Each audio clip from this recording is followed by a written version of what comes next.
the things that you're doing and they're not right with God, the love for the Father is not in you. You cannot love your sin.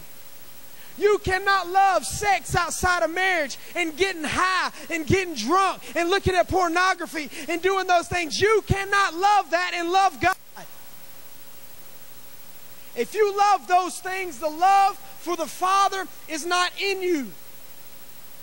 If you are continually living in sin day after day and week after week, will you fall? Yes, you will fall. Will you mess up? Yes, you will mess up, but you will get back up again.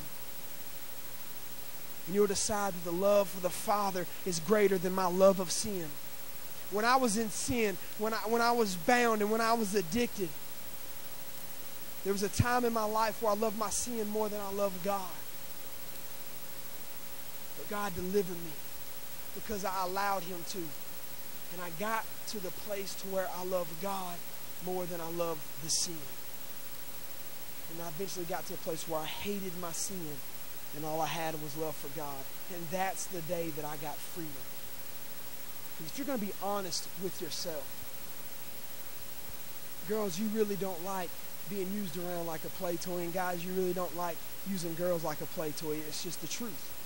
You might say, well, it's fun right now. It's fun for a season. You really don't like smoking that marijuana and getting high as much as you think, because when it all settles down and you're alone with God, what's going through your mind? Where are you really? And the last one in James 4:4 says, you adulterers, don't you realize that friendship, and now do you mind get to the keyboard, please? You adulterers, don't you realize that friendship with the world makes you an enemy of God? I'll say it again. If you want to be a friend of the world, you make yourself an enemy of God.